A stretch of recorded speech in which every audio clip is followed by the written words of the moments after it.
Hola, mi nombre es Luisa Fernanda Vanegas Orozco, soy abogada de la Universidad Libre Seccional Pereira. En este momento estoy haciendo mi especialización en Derecho de Daño y Responsabilidad Pública y Privada. Voy a proceder a hablarles sobre el valor axiológico de las fuentes materiales del derecho en la interpretación de la responsabilidad civil.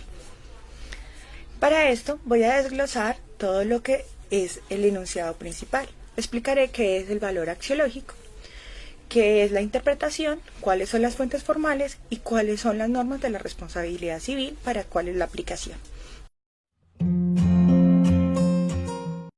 Cuando hablamos de valor axiológico, es todo lo que se refiere a un concepto de valor, es decir, los valores predominantes en una determinada sociedad. Cuando hablamos de un aspecto axiológico de un determinado asunto, implica la noción de elección de cada ser humano por los valores morales, éticos, estéticos o espirituales del mismo. En este contexto, el valor o lo que es valorado por las personas es una decisión individual, subjetiva y producto de la cultura de cada individuo. Ahora, proseguiremos a explicar cuáles son las fuentes materiales del derecho. Cuando hablamos de las fuentes materiales del derecho, hablamos de la validez material de las normas y de su contenido. Son las llamadas fuentes políticas, son las razones o hechos que provocan la aparición de la norma o determinan en sí su contenido. Es decir, que todos los fenómenos naturales y sociales que dan orígenes a la norma jurídica y que determina el contenido de la misma, como lo son el medio geográfico, el clima, las riquezas naturales, las ideas políticas, morales, religiosas o jurídicas de un pueblo, influyen en la incidencia de las mismas. Concluimos que las fuentes materiales son los actos o hechos pasados de los que se deriva la creación, modificación o extensión de una norma jurídica. Las fuentes materiales son los órganos de los cuales emanan leyes que componen un ordenamiento jurídico. Son unas fuentes de exteriorización del derecho. De dichas fuentes nacen o crean unas normas jurídicas que rigen una sociedad en general. Cuando hablamos de las fuentes materiales o fuentes reales, como son definidas por otros autores, debemos en cuenta que todos los factores y elementos que determinan o condicionan el contenido de las mismas normas. Esos factores se dan a raíz de las necesidades o los problemas, es decir, culturales, económicos, gremiales, entre otros, y que dan lugar a que el legislador pueda resolver y los fines y los valores que él mismo tiene que inferir sobre el medio social al cual legisla. Ahí influye totalmente la personalidad del legislador. Cuando hablamos de las fuentes materiales, es la integración de muchos acontecimientos o circunstancias que se derivan de situaciones que requieren una regulación jurídica con orientación específica. Las fuentes materiales se pueden reagrupar en dos grupos, ya que su fundamentación es sociológica. Entre esos grupos podemos encontrar el factor ideal y el factor real. Vamos a explicar cuál es el factor real, que consiste en ideas de carácter político, moral, religioso o económico. Y en el caso del factor real, se trata de fenómenos o acontecimientos muy heterogéneos y heterogéneos. Ejemplo, cuando hablamos de político, puede ser de guerras, revoluciones, terrorismo o etcétera. Igual cuando podemos hablar de los movimientos sociales, demográficos o de criminalidad. Entran también ahí en este caso de los factores reales, los económicos y los geográficos. Ahora, después de que tuvimos una explicación total de las fuentes materiales del derecho, me parece pertinente entender qué es la interpretación. La interpretación es explicar o declarar un sentido de algo y principalmente de tener unos textos, unos textos pocos claros. Es decir, pretendemos descubrir para sí mismo y comprender y relevar el verdadero pensamiento del legislador o explicar el sentido de dichas disposiciones. En nuestro Código Civil tenemos unas disposiciones explícitas de métodos de interpretación de la ley. Entre ellas tenemos 6, las cuales explicaré una a una y miraremos cuál es su articulado. La primera que tenemos es la interpretación gramatical. La podemos encontrar en el artículo 27 del Código Civil. La interpretación gramatical es cuando existe el sentido de la ley sea totalmente claro, no se desinteresa de su tenor literal y el pretexto es consultar, y a pretexto de consultar su espíritu. Tenemos claro que es la interpretación gramatical. Ahora seguimos con el segundo, que sería el sentido corriente de las palabras. Ese lo encontramos en el artículo 28 del Código Civil. La palabra de ley se entiende en su sentido natural y obvio, según el uso general de las mismas palabras, pero cuando el legislador haya definido expresamente para ciertas materias, se les dará a esta su significado legal. La tercera que encontraremos en nuestro Código Civil está en el artículo 29. Lo tenemos como el sentido técnico de las palabras. Las palabras técnicas de toda ciencia o arte se tomarán en el sentido de que se les den los que profesan la misma ciencia o arte, a menos de que aparezca claramente y se hayan tomado en sentido diverso de la misma. Proseguimos con la interpretación sistemática. Esa sería la cuarta que encontramos explícita en nuestro Código Civil. La encontramos en el artículo 30. ¿Qué dice en ese artículo 30? El contexto de la ley servirá para ilustrar cada una de las partes de manera que haya entre todas una debida y correspondiente armonía. Cuando haya una armonía entre todas las definiciones que hay, es donde se hace aplicación y tenemos la interpretación sistemática.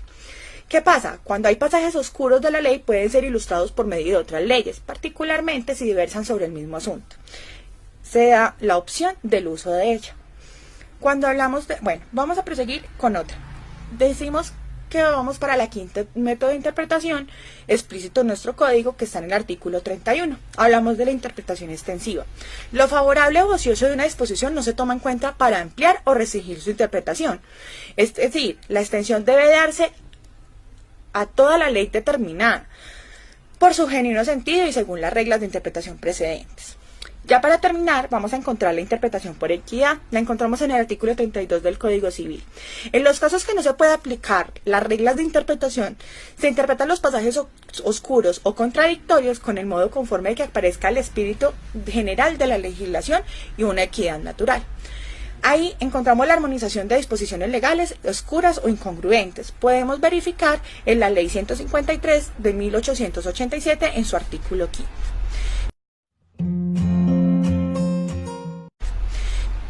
Entonces, ¿ahora qué vamos a mirar? ¿Cuál es el propósito de la interpretación jurídica? Para poder darle una solución a nuestro enunciado principal. Su objetivo, ¿qué es? Es desentrañar el significado y el sentido del derecho. Debemos de tener en cuenta que cuando hablamos del propósito de la interpretación jurídica en el derecho público, la interpretación consiste en determinar su alcance y su campo de aplicación, temporal, especial, jurídico, así como eventualmente la superioridad sobre las normas.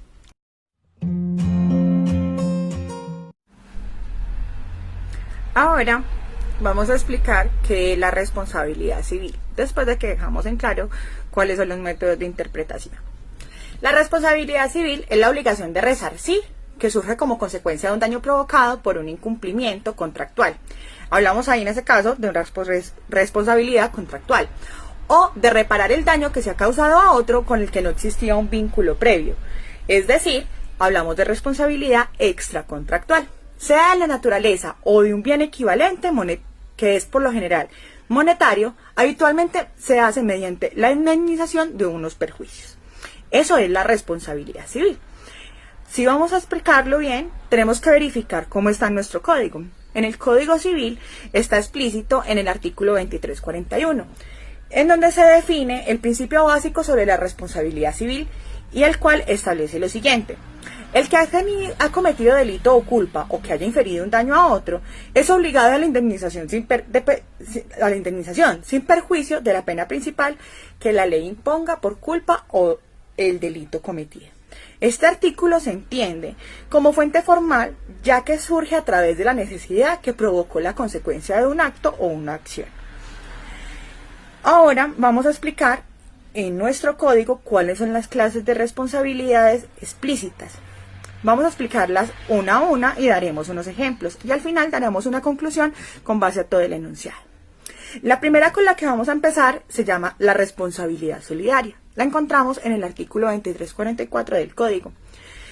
¿Qué dice en ese artículo? Si un delito o culpa ha sido cometido por dos o más personas, cada una de ellas será solidariamente responsable de todo prejuicio procedente del mismo delito o culpa, salvo las excepciones que están explícitas en el artículo 2350 y 2355. Ahora proseguiré a estudiarlos y por qué no se puede haber una responsabilidad solidaria en los mismos. Hay que tener en cuenta que en la responsabilidad solidaria, todo fraude o dolo cometido por dos o más personas producen una acción solidaria del mismo. La segunda responsabilidad de la que vamos a hablar se llama responsabilidad por ebriedad. Esta está explícita en nuestro Código Civil. La encontramos en el artículo 2645. Dice en el artículo que el ebrio es responsable del daño causado por un delito de culpa. Ahí tenemos un ejemplo claro. Si una persona en estado de embriaguez causa un daño sin perjuicio de la responsabilidad penal, debe responder civilmente por los daños causados a la persona o a las personas a las que haya causado el daño por su irresponsabilidad, es decir, por estar en ese estado de embriaguez. Vamos a hablar de otro tipo de responsabilidad, sería el tercero. Lo encontramos en el artículo 2346 del Código Civil y hablamos de la responsabilidad por daños causados por dementes impúberes. Los menores de 10 años y los dementes no son capaces de cometer delito o culpa, pero los daños por ellos causados son responsables las personas a cuyo cargo estén dichos menores o los dementes, si tales personas pudiera imputárseles negligencia. Ojo, en este caso se puede imputar negligencia desde el artículo 2646. Solamente en ese caso se podría imputar negligencia, eso hay que tenerlo en cuenta. Otro tipo de responsabilidad del que vamos a hablar será la responsabilidad por el hecho propio y de las personas a cargo. Ese es el artículo 2347 del Código Civil. Toda persona es responsable no solo de sus propias acciones, sino que también tiene el efecto de indemnizar el daño si el hecho de aquellos que están en su cuidado cometen uno. Es decir, así los padres y en este caso, los padres son solidariamente responsables de los hechos de los hijos menores que habiten en su misma casa. El tutor o curador responsable de la conducta del pupilo que vive bajo su dependencia o cuidado. Un ejemplo claro sería de los maestros y directores que son responsables de los daños que causen sus alumnos, mientras estén bajo su cuidado. Pero dicha responsabilidad cesa si con la autoridad y cuidado no se hubiera podido impedir el daño. Continuamos con la responsabilidad de los padres por daños ocasionados por sus hijos. Este es el artículo 2348 del Código Civil.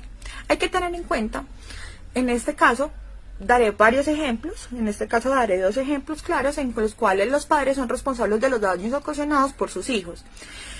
Dice en el articulado que los padres siempre serán responsables del daño causado por las culpas o delitos cometidos por sus hijos menores de edad y que conocidamente provengan de una mala educación o de hábitos viciosos en los que haya dejado de adquirir al menor. Uno de los ejemplos que voy a darles es sobre una lesión ocular irreversible. ¿Qué pasa? Una joven se encuentra sentada en un banco de un parque municipal y sufre un fuerte golpe en la cara con un balón. ¿Qué pasa? Cuando el menor se encontraba jugando en las inmediaciones del parque, aunque el juego de pelota no es por así una actividad riesgosa y no es una especial circunstancia en este caso, el impacto con violencia del mismo balón y como fue impulsado con gran fuerza, existía la posibilidad de dañar a un tercero, en este caso a una joven que no tenía nada que ver con el juego. Dice entonces, y a mi pensar, que si existe la posibilidad de dañar a un tercero, dando así lugar a una indemnización por parte de los tutores del menor, cabe notar que aunque se hubiese probado concretamente la responsabilidad del menor en el lanzamiento que causó el siniestro, no hubo culpabilidad, se considera que los padres no tomaron las medidas necesarias y normalmente exigibles para la producción del resultado. Otro ejemplo claro sería los daños materiales en un bien ajeno. Es decir, un grupo de jóvenes entran a una propiedad ajena, sustraen objetos de los cuales se llevan a sus casas y prenden unas velas en el ingreso de dicha propiedad. Las velas las dejan encendidas, provocan un incendio. En este caso no se acredita que los padres fueran diligentes o tomaran medidas necesarias u oportunas y adecuadas para saber qué lugares frecuentaban sus hijos menores y las actividades que realizaban a fin de prevenir dicho daño. Ahí se da lugar a una reparación porque no hubo una vigilancia y una custodia. Ahí debemos de tener en cuenta el concepto de buen padre de familia. En nuestro Código Civil está explícito en varios articulados, o por lo menos en uno. Voy a explicar qué es ese concepto para que tengamos claro cuál es el cuidado y cómo deben de manejar dichas situaciones los padres de familia y por qué hay responsabilidad en este caso de los daños ocasionados por los menores. ¿Qué es un buen padre de familia? Con base en lo mencionado en nuestro Código Civil. Este concepto consta de una conducta calificada. Entonces es el modelo de diligencia, el que por ejemplo se ponen en los negocios jurídicos. Se trata de la custodia, educación y enseñanza de personas o de la guarda y la protección del mismo. Y lo que uno hace en la protección de unos bienes, del rendimiento de unos bienes. Así que cuando hablamos de la eficacia de los derechos, lo que esperamos es un hombre razonable, un hombre que cumpla con toda la moralidad, el cual pueda ser un ejemplo a seguir. Esa es la definición de un buen padre de familia que nos da nuestro Código Civil. Continúo con las responsabilidades específicas y explícitas en nuestro Código Civil. Cuando hablamos de las responsabilidades hay que tener en cuenta que está el artículo 2349 de nuestro código, cuando hablan de los daños causados por los trabajadores. Los empleadores entonces responderán por el daño causado por sus trabajadores cuando con la ocasión de un servicio no respondieran o si no se prueba que aparece dicha ocasión se hayan comportado los trabajadores de un modo apropiado, es decir, tiene que haber la demostrabilidad de que hubo un modo impropio y que el empleador no tenía el medio de prever o impedir esa situación. Así se empleara un cuidado ordinario y que la autoridad competente estuviera en ese momento. En este caso la responsabilidad recae directamente sobre los trabajadores. Ahora hablaremos de la responsabilidad de los edificios en ruina. Ese es el artículo 250. Antes lo habíamos mencionado en la responsabilidad solidaria como una de las excepciones en las cuales no se podía aplicar. ¿Qué pasa con la responsabilidad por un edificio en ruina? El dueño del edificio es responsable de los daños que ocasione la ruina. Cuando haya omitido una reparación necesaria de la misma o por haber faltado haber faltado de buena manera como un buen padre de familia, que era lo que definíamos anteriormente. No hay responsabilidad, no habrá responsabilidad si la ruina acaeciere por un caso fortuito, como un rayo, un terremoto, o si el edificio pertenece a dos o más personas, se divide la responsabilidad entre cada uno de los propietarios. Eso bien se puede ver o se caracteriza en un condominio o una coposesión. Es lo más aplicable. Entonces se divide entre ellas la indemnización y se prorratan las cuotas de dominio en el caso de hacer un daño.